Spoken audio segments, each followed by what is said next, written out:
আসসালামু আলাইকুম। আবারও চলে আসলাম আপনাদের মাঝে একদম ইউনিক একটা রেসিপি নিয়ে। প্রথমেই আমি এই রেসিপিটি তৈরি করার জন্য পুর তৈরি করে নেব।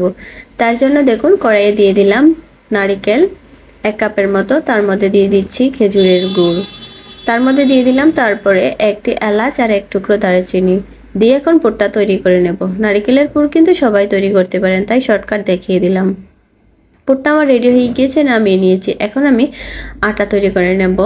এখানে আমি পানি দিয়ে দিয়েছি পরিমাণ মতো, তার মধ্যে দিয়ে দিলাম দেখুন একটু লবণ।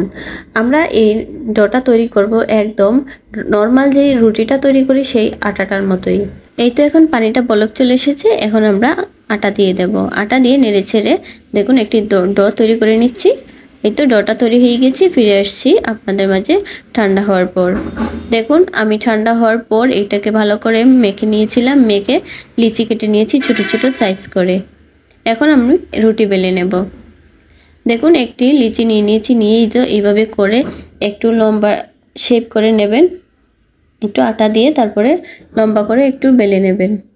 আপনারা দেখতেই পাচ্ছেন আমি কিভাবে বেলে নিচ্ছি, ঠিক এইরকমভাবে দেখুন এইভাবে করে বেলে নিতে হবে। তারপর দেখুন এখানে আমি ইউজ করছি এখানে গুল একটি চামচ। এই চামচ দিয়েই কিন্তু এই পিঠাটা সাজটা তৈরি করতে হবে, মানে চিংড়ি মাছের যেই পিঠের শ্বাসটা আছে সেটা কিন্তু এই চামচ দিয়ে তৈরি করতে হবে, অবশ্যই গোল চামচ লাগবে। এখন দেখুন আমি হালকা হাতে এগুলাকে এইভাবে চেপে চেপে সে একটা ডিজাইন করে নিচ্ছি।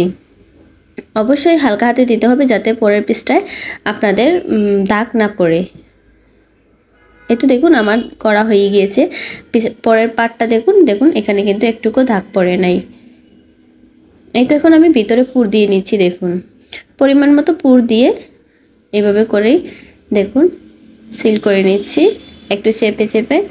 তারপর দেখুন সিল করে নিচ্ছি, দেখতেই পারছেন, দেখে কিন্তু বুঝতে হবে আপনাদের। এখন আমরা দেখুন ছুরি দিয়ে এইভাবে করে চিংড়ি মাছের পাগুলা কেটে নেব। এই তো দেখতেই পারছেন কিভাবে কেটে নিচ্ছি, এইভাবে করেই কেটে নেব। আর লেজের সাইজটা দেখতেই পারছেন, এইভাবে করে ছুরির মাথাটা দিয়ে হালকা হালকা করে ডিজাইন করে দেবো যাতে কেটে না যায়, দেখে কিন্তু বুঝতে হবে। এই তো দেখুন এখন এগুলাকে চিংড়ি মাছের যেই পাগুলা তৈরি করছি এখানে ধরে জাস্ট একটু ঘোরাবেন, তাহলেই দেখবেন এটা লম্বা হয়ে যাবে। আমি কিভাবে করছি দেখেই বুঝতে হবে, অবশ্যই আপনারা দেখে বুঝবেন, আইডিয়া করবেন। এই তো দেখুন এইভাবে করেই হয়ে যাচ্ছে। দেখুন অলরেডি কিন্তু আমার এগুলো হয়ে গিয়েছে।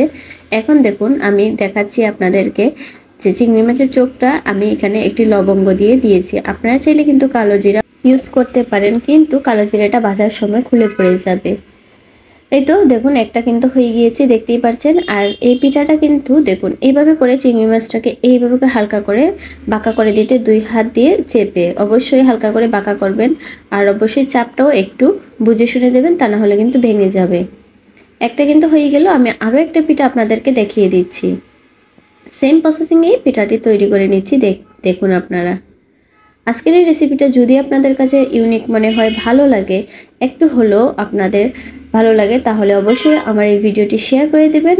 আর অবশ্যই লাইক কমেন্ট করে জানাবেন যে আমার রেসিপিটা কেমন লেগেছে আপনাদের কাছে। আর আমার পাশে থাকতে কিন্তু ভুলবেন না। দেখুন এই পিঠাটাও সেমভাবে বানিয়ে নিয়েছি। এখন দেখুন সবগুলা পিঠাই আমি তৈরি করে নিচ্ছি। দেখুন দেখতেই কতটা সুন্দর লাগছে আর খেতে কত দারুণ লাগবে সেটা মানে বুঝতেই পারছেন। দেখতে যদি একটা জিনিস সুন্দর লাগে, খেতেও কিন্তু অনেক ভালো লাগে। এই তো হয়ে গেল আমার সবগুলা। এখন আমি চলে যাব ভাজতে চুলায়। আগে থেকেই তেল গরম করে রেখেছিলাম, এখন আমি এগুলোকে দিয়ে দিচ্ছি। দেখুন এই তো একটু গোল্ডেন কালার করে ভেজে নেব নেড়ে ছেড়ে একটু সময় নিয়ে। ততক্ষণে আবারও বলছি বন্ধুরা, অবশ্যই আমাকে সাপোর্ট করবে, আমার পাশে থাকবেন আর কমেন্ট করবেন যে রেসিপি কেমন লেগেছে। এই তো দেখুন এদিকে কিন্তু আমার পিঠাটা প্রায় গোল্ডেন কালার হয়ে গিয়েছে। এখন আমি চিংড়িগুলো নামিয়ে নেব। এই তো এখন আমি আবারও চলে যাব চুলায় শিরা তৈরি করতে। আপনারা চাইলে কিন্তু এই পর্যায়ে এইভাবেই খেতে পারেন, কিন্তু শিরায় দিয়ে যদি খান তাহলে কিন্তু আরও বেশি টেস্ট হবে, আরও বেশি ভালো লাগবে। এই তো এখন দেখুন আমি শিরা তৈরি করে নিচ্ছি। এখানে 1 কাপ চিনি দিয়ে দিয়েছি আর 1/2 কাপ পানি দিয়েছি। শিরাটা একটু ঘন করে তৈরি করব যাতে চিংড়ির শরীরে ভালো করে আঠালোভাবে লাগে, তাহলে কিন্তু খেতে ভালো লাগবে। পাতলা করলে পিঠাটা নরম হয়ে যাবে, ক্রিস্পি হবে না। এই তো দেখুন শিরাটা তৈরি হয়ে গিয়েছে গল্প করতে করতে। এখন আমি এক টুকরো লেবু দিয়ে দিচ্ছি এখানে। লেবুটা দিলে শিরাটা বসে যাবে না, যেমন চিনি হয়ে যায়, ঠান্ডা হলে এমন হবে না, একদম পারফেক্ট শিরার মতোই থাকবে। এই তো দেখতে পাচ্ছেন শিরা হয়ে গিয়েছে। এখন আমি একটি একটি পিঠা এর মধ্যে দিয়ে দেব। দেখুন আমি পিঠাগুলো দিয়ে একটি একটি করে পিঠা দিয়ে দিচ্ছি। এই তো এইভাবে করে একটু ডুবিয়ে উঠিয়ে নেব, সাথে সাথেই উঠিয়ে নেব, বেশিক্ষণ রাখবো না।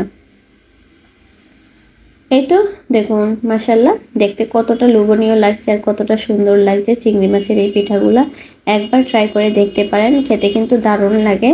আশা করব রেসিপিটি আপনাদের কাছে ভালো লেগেছে। প্লিজ আবারও রিকোয়েস্ট করছি আপনাদের কাছে, যদি ভালো লেগে থাকে শেয়ার করে দেবেন আর আমার পাশে থাকবেন। তাহলে আজকের মতো এখানেই বিদায় নিচ্ছি। আল্লাহ হাফেজ।